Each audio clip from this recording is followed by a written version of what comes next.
welcome back to the floor of my living room. Ignore so much of what's going on right now. The AC is on, I'm sweating, I just got home from work. I poured myself a glass of water, spilled it all over myself. Also, we're not gonna talk about any of the facial stuff going on. I'm gonna put these bangs that I got caught before we filmed my boyfriend's movie upstate. They are the longest, thickest, mind you, most of them are up in this ponytail, the thickest curtain bangs I've ever received.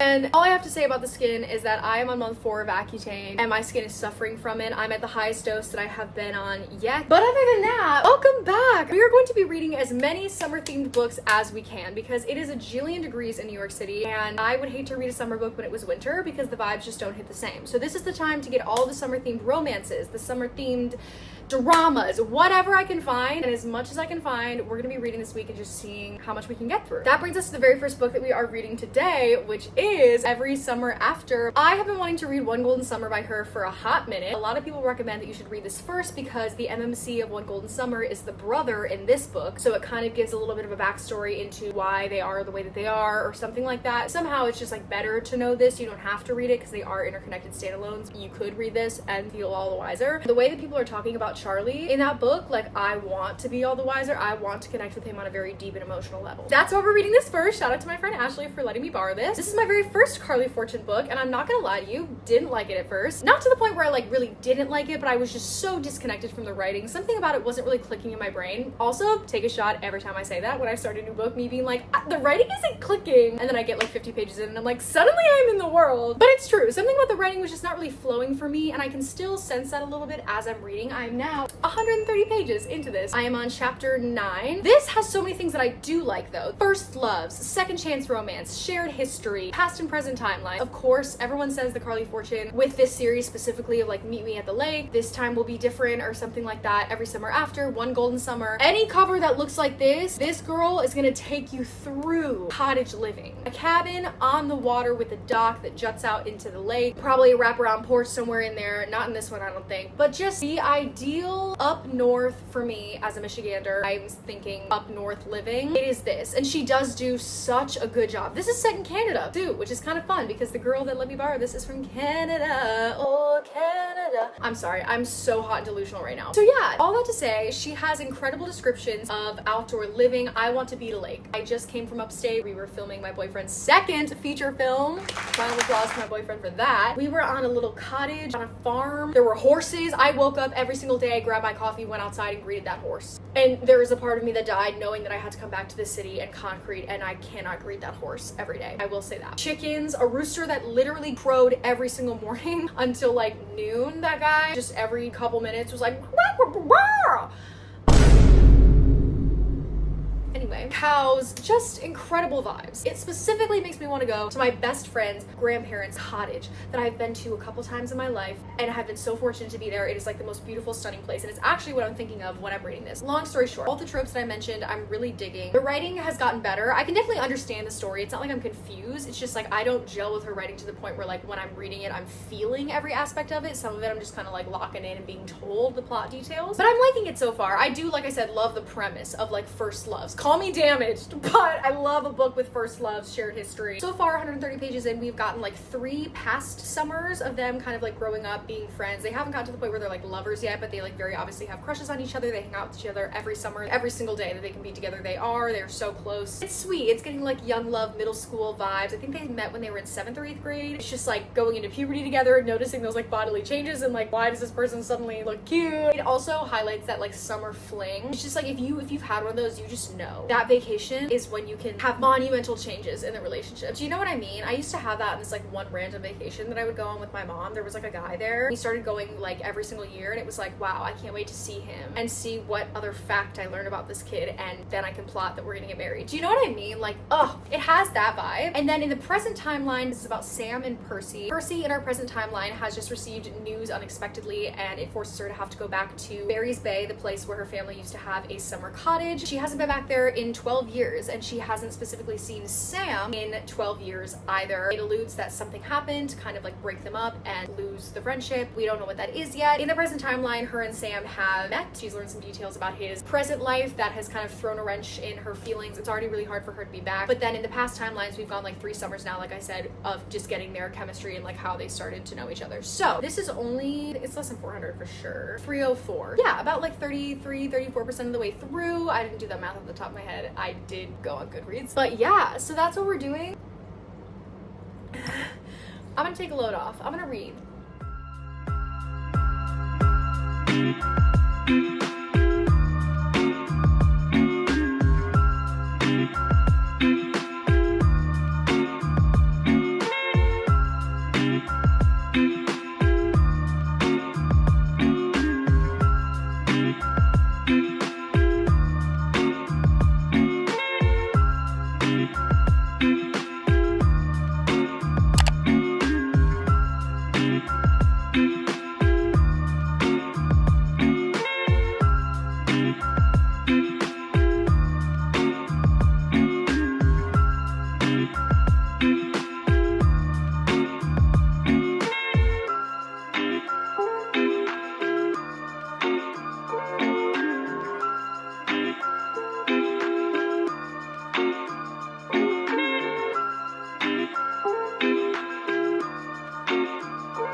Guys, it has been a couple days later since finishing Every Summer After and starting our next book. I definitely feel a lot better than I did. The sickness that I had a couple days ago has dropped into my sinuses, so I sound as bad as I looked a couple days ago, but I feel so much better. I don't feel sick, but I sound horrible. As you saw, I think I'm gonna end up giving Every Summer After a 3.5 out of 5. It's definitely not my favorite book that I've ever read, but I did really enjoy it. I think it's a perfect summer book because of, again, the setting. They're always at a lake doing something. They're swimming, they're tanning. I liked the past and present timeline. I will say that it got a little repetitive at times, or not repetitive. It made the story feel a little bit slow. We really hit every summer after they met. We did technically stop like during their first year in college, but I will say this is a perfect book if you're looking for something that's just like an ode to being young. A lot of firsts are discussed in this. Obviously we have first love, but we have like your first kiss and losing your virginity, and like, did that happen with the person that you had a crush on? Gasp, did it not? I don't know. Then your first best friend who you divulge all this information to. The first time you end up in someone's basement and someone suggests that you play spin the bottle. There's so many experiences of growing up that are explored in this and are relatable. It's definitely not YA. There is spice in this, but it goes through the young adult time period. Great setting. I just didn't feel too much. I actually found myself just reading it. Sometimes when there were scenes with Charlie in it, I was actually distracted because I was just focusing on him and trying to decide if I liked him or not, which I don't think I do. So I'm very interested to read One Golden Summer. Obviously he's gonna be grown up and the circumstances are gonna be different. How he comes across in this is very interesting. He's very much a player, and Sam, the quiet type, he's very studious, intellectual. He wants to grow up and be a cardiologist. Soft and sweet and pure to Charlie's crazy older brother brings girls over vibe. The book that we decided to move on to is It's a Love Story by Annabelle Monaghan, her newest romance release. I'm currently on page 86.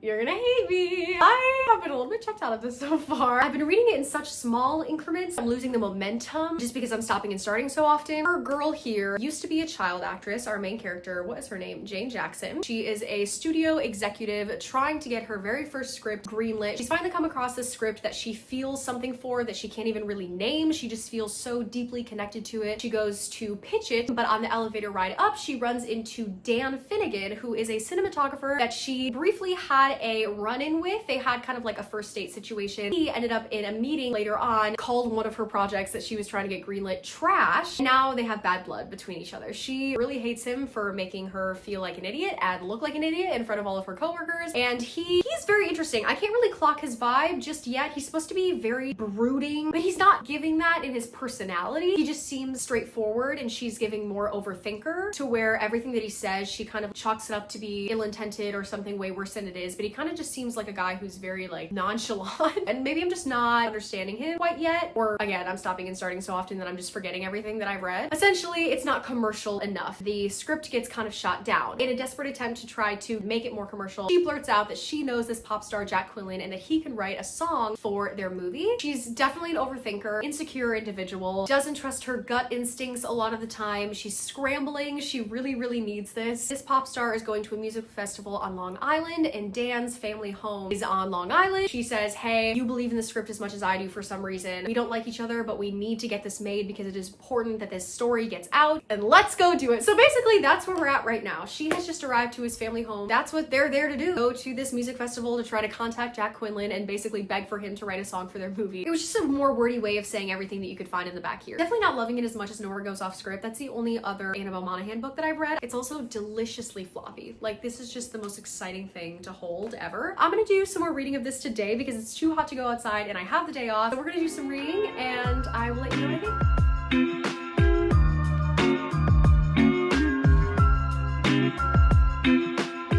Hi guys, I'm a little bit farther. I'm now on page 126. I'm enjoying this more than I was, which is great. I'm understanding Dan's character a little bit more. He's definitely very quiet, very reserved, open and honest. I was mistaken before when I was saying that he was very brooding. He seemed brooding in our main character's eyes because she is all over the place, a little bit scatterbrained, doesn't like to sit in silence, always needs to be kind of like moving a million miles a minute or else she's forced to sit with things that she does not want to think about, does not want to deal with. His steadfast, literally polar opposite nature to her was coming across as brooding and rude and sometimes stuck up and pretentious. Really, he's just kind of like this guy who moves through life, seems like he's down for anything, and I'm really loving it so far. I'm really liking learning more about him. Nothing has really moved forward in the plot department. Again, we're not too much farther. Really, she's just met more of his family, spent the first official night there. There is one bed in this book. Annabelle Monaghan, thank you so much. Because of all the family members staying in the house because it's their parents' 40th wedding anniversary, that's why like everyone is back. Yeah, they have to stay in the same room together. Not the same bed, actually. Correction. Not the same bed, but the same room. Anyway, yeah, I'm really liking this so far. Jane is very interesting to read about. Her worldview and her self-perception is all based off of what she was cast as when she was a kid. Being the awkward, funny sidekick taught her that being her true self, this funny, quick, witty girl, is not the love interest. She's not the lead. She's not the ingenue. She's the girl that gets pushed to the side. And now that's how she carries herself in her life. Also, some things that have happened to her too, growing up, child acting. So not just exclusively that, but definitely that's a lot of where she comes from. She's just so worried about how she's perceived all the time. She traded one costume for another. The way that she presents herself in the world is just how she wants the world to view her and also how she thinks that she needs to be in order to be liked. She does not operate as an individual who is free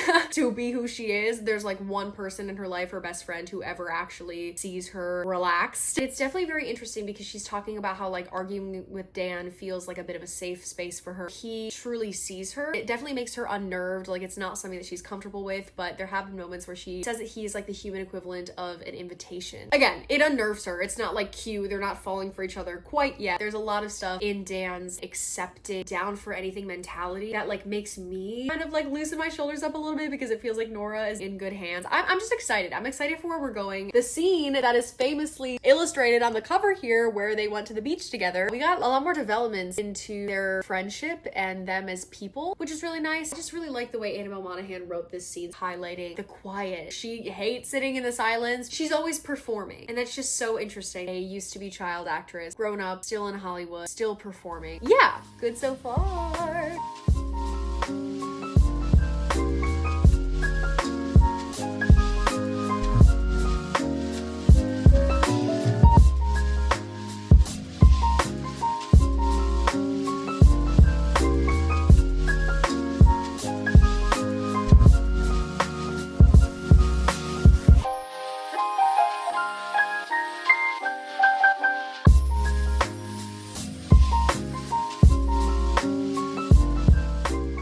I just woke up. We're on page 358 out of 326. 68 pages left of this book, and I'm just waiting for something bad to happen. They are in La La Land. She is learning things about herself, the most blissful that she's been in her entire life. He is on cloud 9, and I'm just waiting for it to all crumble down, and I'm getting a little bit nervous because with only like 68 pages left, what is gonna happen? I can imagine third act conflict of this being very miscommunication related and like something happening and someone seeing it and it's not what it was, but maybe they were separated opposite ends of a room room or something. I don't know why. Nothing in particular is giving me that vibe. I don't really know what else the third act conflict is gonna end up being, because I just feel like they've both mutually made this decision that they are like ungodly happy together. I trust Annabelle Monaghan to not do something like that. Just interested to see how this is gonna end. We're definitely gonna finish it today though.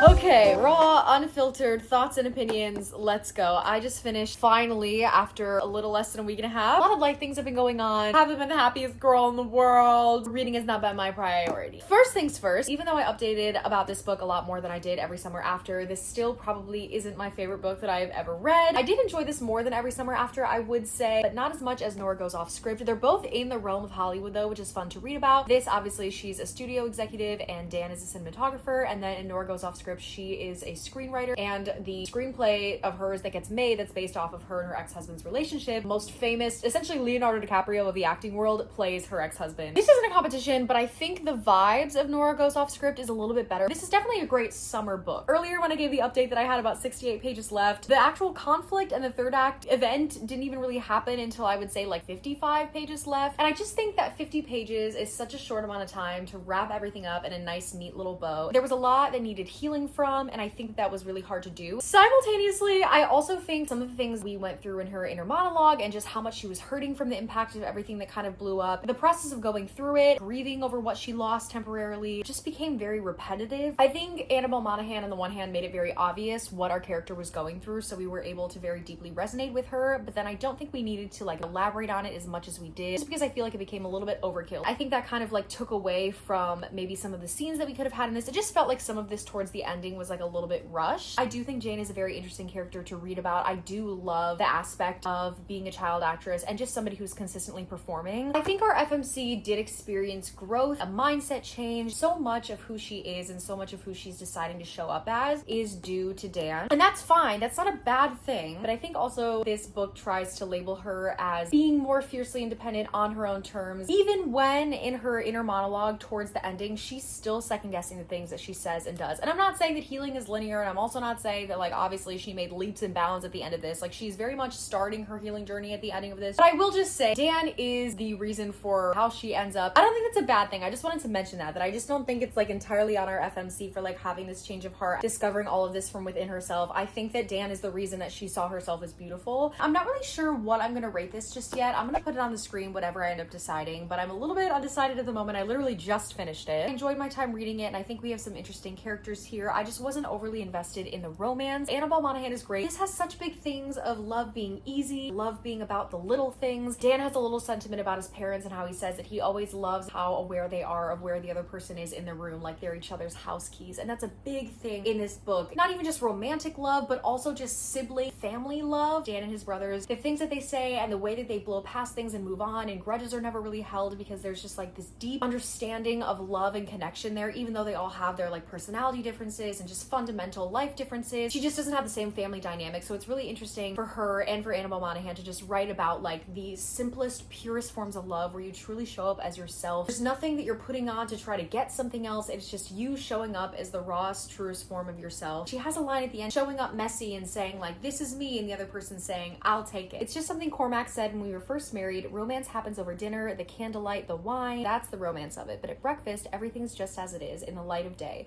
No one wears lipstick to breakfast. And this is where you talk about your day and the part of the roof that might leak this fall. You bring your real self to breakfast. And I just love that. I just love that.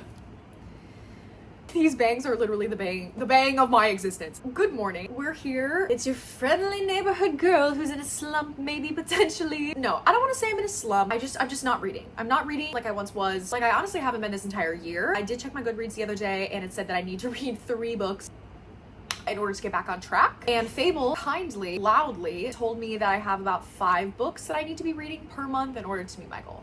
That's not on the itinerary, and I don't think they know that. I recently started These Summer Storms. I'm gonna amend that. I started it. No, that's true. I think starting requires you to get more than 10 pages in, and I believe I left off on page 5. I just can't really get into it right now, which I'm going to blame on the fact that I have been reading digitally an arc of something that I just got from NetGalley. I'm reading the second book in the Rustler Mountain series, I believe it's called. It's called Outlaw Lake. And then realized that I have never once been good at reading 2 books at once. So I don't know why I did that. I don't know why I thought that this time would be different. Since I'm not even that far into these summer storms, I'm just gonna put it to the side. I'm gonna fully finish Outlaw Lake so that I can switch gears and fully invest in a different book. I think it's just gonna be smart to hop right into One Golden Summer. Outlaw Lake, I can give you a little mini update on that. I am just under halfway. I think I'm at like 46% of the way through. I don't like it. I'm going to review it, but I cannot see this getting above a 2 stars. I have seen on Goodreads other people giving it a 2 star as well, so I don't feel as bad, but it's generally very frustrating. It's labeled as a contemporary Western romance. I've never read a cowboy romance before. The only one I've read is Flawless by Elsie Silver. I haven't read any other of the Chestnut Springs books, and I hated Flawless personally. I didn't hate the vibes of it. I just hated Rhett Eaton. I hate him so bad. But I like his brothers, so it's definitely like on my mental radar to eventually continue the series. I think Powerless is the one that's Cade's book, and Cade was really intriguing to me, the whole story, so like I really want to read that. Anyway, I think I've come to terms with the fact that Chestnut Springs gives cowboy southern in like a Dallas way, even though I know it's set in Canada, in like a rodeo, I ain't no love in Oklahoma, you know, like the Twisters vibe. That's what Chestnut Springs gives. This is giving Republican. It's giving like living off-grid, sheltered, small town, conservative vibes. It's childhood friends to lovers. The reason I don't like it is the whole book is one big miscommunication. There's barely any dialogue scenes. Everything pretty much is internal monologue. These people are so damaged. I just don't buy that they're best friends. Have so much that they don't say to each other, but they think about each other. It's really frustrating to read about. I do not care a single lick about what they're doing.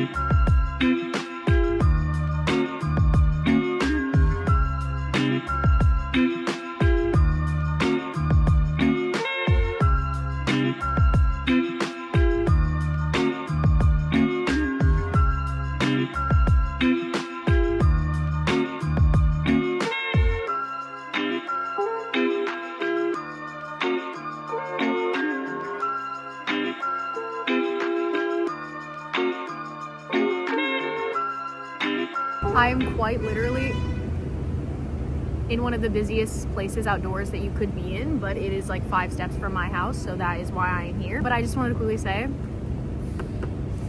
Charlie Florek, I'm onto. I was not into you in Every Summer After. You were pissing me off a little bit. Not really pissing me off, but like definitely not the charming knight in shining armor that I thought you were gonna be, but we have grown. I am literally only 36 pages in, but now I can see where that attitude is going.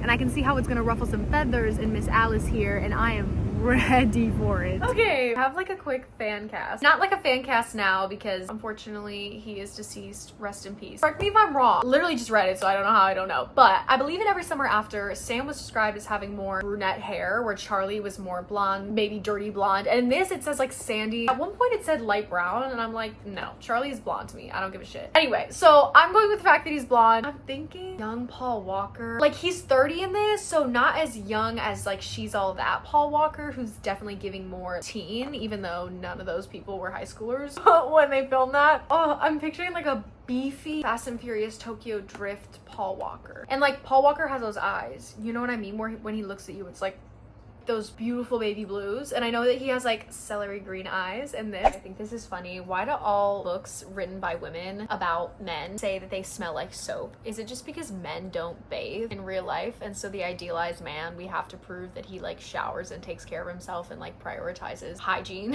and just self-care rituals? He smells like sun and soap and something expensive and plant-like that I can't identify. Now that I think about it, like so many books are like, he smells like soap. Such an important thing that we all include. And why, I wonder.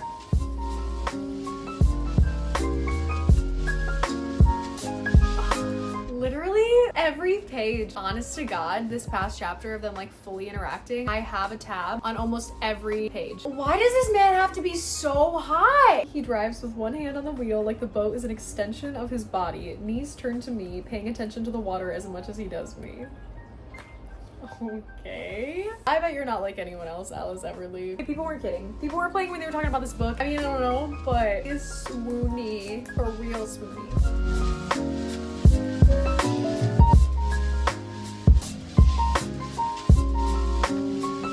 I can't stop smiling.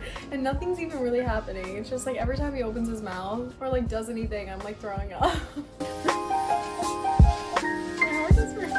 Nothing's happening. For a little bit of context, our main character, Alice Everly, is a photographer. She went to Barry's Bay once for a summer when she was 17 with her grandma and her 2 younger twin siblings. While they were there, she got a camera. She got really into photography. She's always been artsy growing up, but she got her first camera while she was there on that trip, started taking pictures of everything. And then one day, spontaneously took a picture of 3 kids on the lake in a yellow speedboat. The 3 kids being Sam, Charlie, and Percy from every summer after. She just like across the lake caught them zipping by, and she said it's the photo that like defines her entire career in the sense that it made her realize that she is good at this. It makes her feel like she has a purpose in the world, and that is to take really good photos and bring the viewer into the image. Even her mentor growing up when she went to college was like, this photo is what showed me you had promise. It's like everything. And she calls the photo One Golden Summer. She is realizing the people that she used to stare at across the lake and be like so desperate to join in on their friendship because she was like kind of lonely growing up. She's always been shy. She's always been like the outcast of her family, is literally Charlie. And Charlie is now the man who is coming over to help her and her grandma because she took her grandma up to that cottage for the summer after she just recovered from hip surgery to like get her out of the house, try to lift her spirits. And now Charlie is like the man that is assigned to like help them out because the owner of the cottage is a friend of the grandma's. I guess Charlie probably has grown up with that guy. They are in good standing, so Charlie is like tasked with fixing a couple things around the house and also just like being at Alice and her grandma's service. Here I am with the boy from my photo, only he's all grown up and so am I.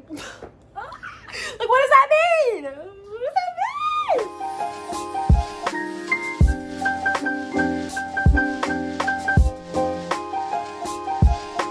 Okay, yesterday when I said that his attitude is going to ruffle some feathers for Miss Alice, I was just saying that as an expression. Her grandma actually says, Charlie, it's been a long time since I've seen someone ruffle Alice's feathers the way you did with that letter.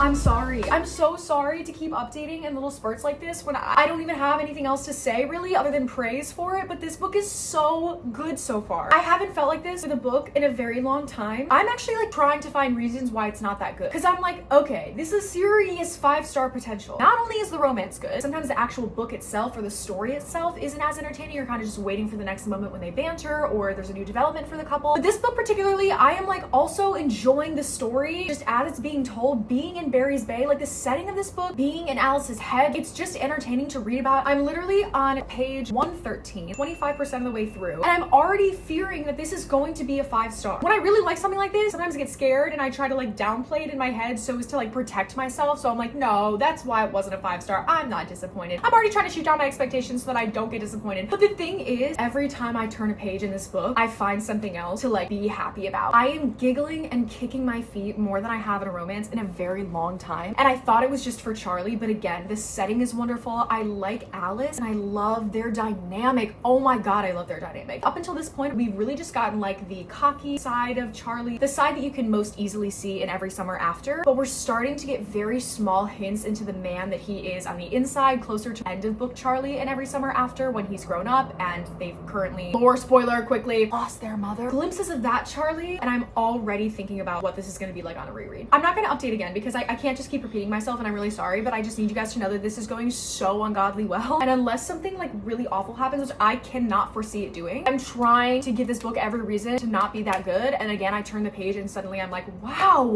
I've never felt so much. I just had to give the update.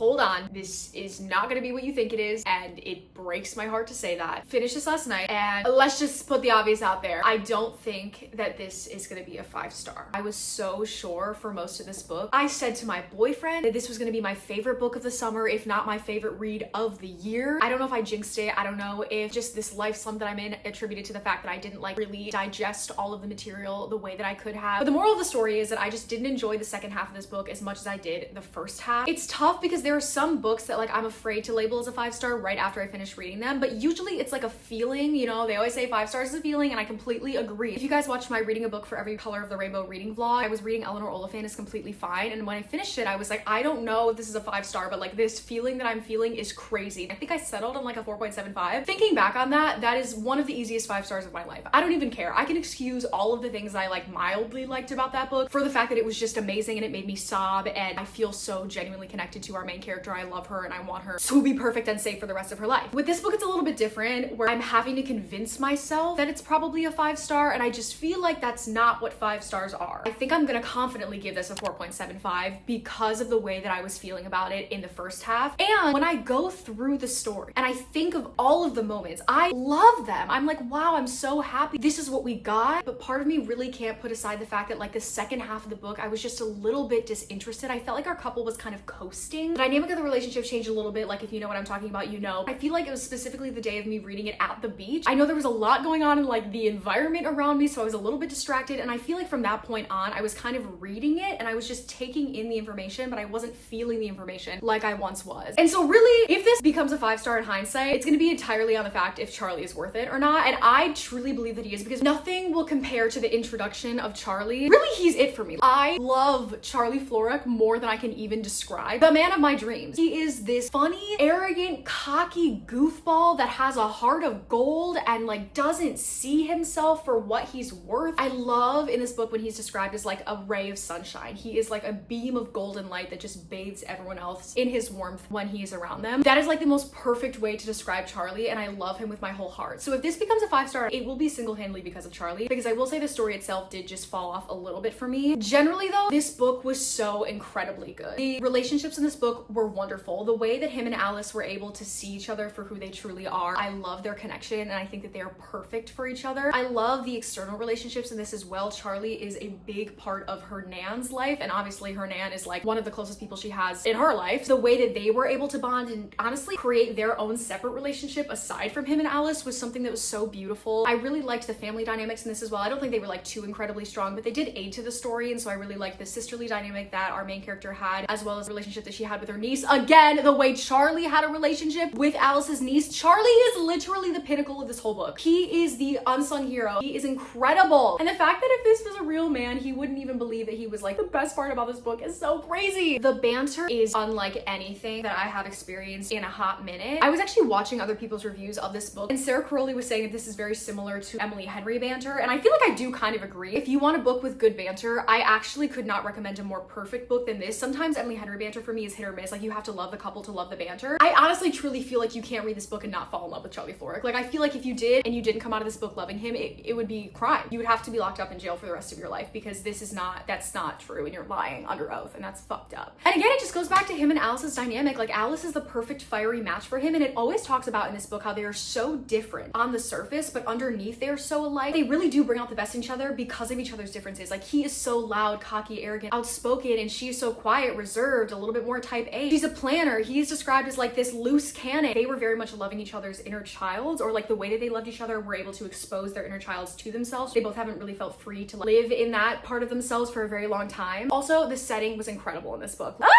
see, now I'm kind of comparing it to how I felt about Funny Story. I cannot recommend this highly enough. I know the summer is already going away, but if you have a chance to read this before the summer ends, if you can get yourself to a lake or a body of water or your kitchen sink, this book will transport you to exactly where they are. More so than Every Summer After, I was obsessed with Barry's Bay. It really felt like I was there. The more I talk about it, the more I'm like, okay, it might be a 5-star, because here's the thing. I think, fuck it, this is a 5-star. I don't know. The same way that I didn't really like Funny Story that much when I first read it, I only gave it like a 4 out of 5 stars, and then on my reread this year, I gave it a 5 out of 5. I actually am willing to bet the parts that I felt were not as impactful as the first half would maybe hit just at a different time in my life when I wasn't feeling the way that I do outside of reading. Regardless of what the rating is, this is definitely an incredible summer read. Many tears were shed at the end of this book, even though I felt like I was so acutely aware of like, is this impacting me? Am I loving it? Am I loving it? The end of the book is always where you turn the last page and you're like, that was a 5 star. So like I was hyper aware of what I was reading when I was reading it. Again, I'm literally so crazy. It did make me cry. It did make me cry. Sorry that was so long-winded. I really do apologize, but thank you guys so much for watching this video. Thank you for going through some amazing summer romances with me. I feel like we did get a good sampling of things to kick off the summer. Not too many days left, but I'm hoping to get in like a few more summer reads before we fully transition to fall because I am itching for the ambiance that just is the month of October. The vibes are unmatched. I hope you've read a bunch of amazing summer reads yourself. If you have any really good recommendations, leave them in the comments below so that I can check them out. Or if you have some good fall books on your radar, I may be interested in checking those out as well. So thank you guys so much. Bye from me and my literal new favorite book boyfriend of all time.